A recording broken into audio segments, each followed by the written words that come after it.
بسم اللہ الرحمن الرحیم۔ معزز ناظرین، ان کیمرہ سیشن میں خوش آمدید۔ میں ہوں آپ کا میزبان احمد خلیل جازم۔ ناظرین، حسینی عالم پوریا کی دونوں ٹانگوں پر گولیاں لگ چکی تھیں، چنانچہ خون زیادہ بہہ جانے کی وجہ سے جلد ہی وہ بے ہوش ہو گیا۔ اچھو لوگ حسینی کے سر پر جا پہنچے اور حسینی عالم پوریا کو بے ہوشی کی حالت میں ہی اسی ٹرالی میں ڈال کر اس جگہ سے دور دریا کے پاس لے گئے۔ چنانچہ انہوں نے حسینی کو زندہ ہی کاٹ ڈالا اور اس کے ٹکڑے دریا میں پھینک دیے، جس کی لاش پھر کبھی نہ مل سکی۔ اس لڑائی میں باڑلوں میں سے غلام حسین بھی قتل ہوا، جو کہ اچھو اور چیدی کا چچا تھا۔ اس واقعے نے اچھو اور چیدی کی دہشت کو وہ مہمیز عطا کی کہ لاہور پورا ان کی دہشت سے گونج اٹھا۔ اب سیاسی نابغین جن کی دشمنیاں چل رہی تھیں وہ ان دونوں سے مکمل رابطے میں آ چکے تھے اور یہ دونوں ان کے لیے بھرپور کام کر رہے تھے۔ اس سوال پر کہ اس قدر قتل و غارت پر پولیس کیوں خاموش رہی، تو ان کے خاندانی ذرائع کا کہنا تھا کہ اوان ڈھائی والا اس وقت بہت زیادہ ویرانی کا منظر پیش کرتا تھا۔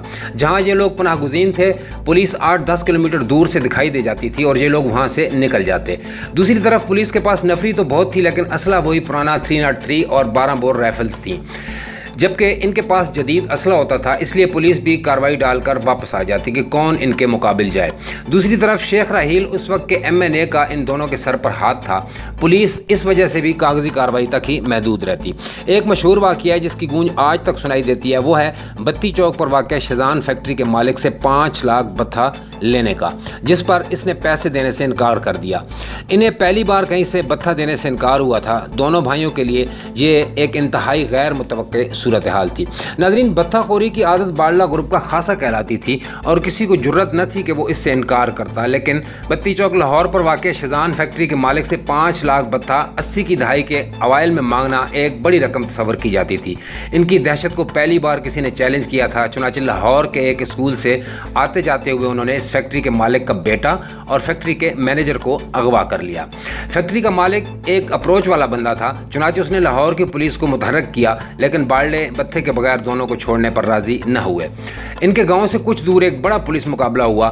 اسی پولیس مقابلے میں اچھو اور چیدی کا رشتے میں چچا لیاقت فوجی مارا گیا، جبکہ اچھو اور چیدی نے ان دونوں اغوا کنندگان کو بھی قتل کر دیا اور اس مقابلے سے جان بچا کر نکل گئے۔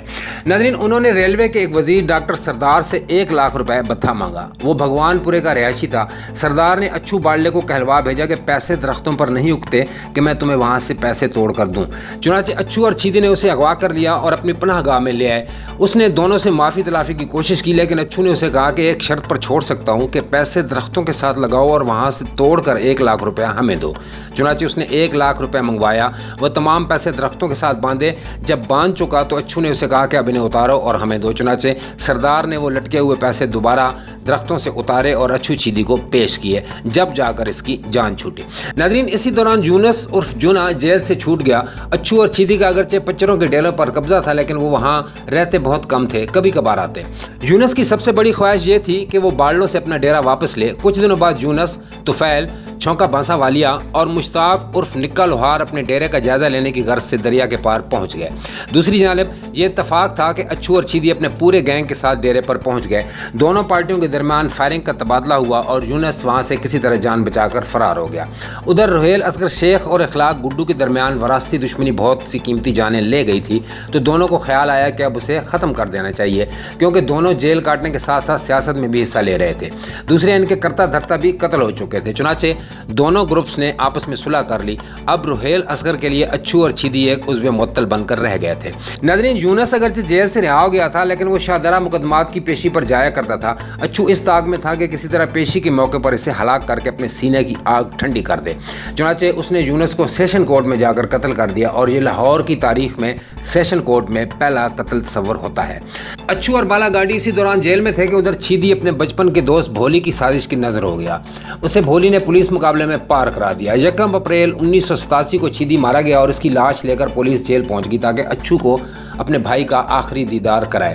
لاش لے کر رانا مقبول SSP جیل گیا تھا۔ یہ وہی رانا مقبول ہے جو IG سندھ بن کر ریٹائر ہوا ہے۔ اچھو نے اسے کہا تھا کہ تم نے میرا بھائی مار دیا، اب میں تمہیں تمہارے خاندان سمیت ختم کر دوں گا۔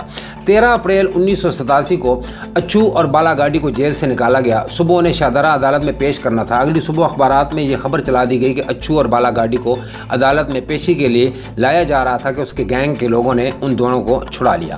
اخبارات میں پولیس کی گاڑیوں پر فائرنگ کے نشانات کے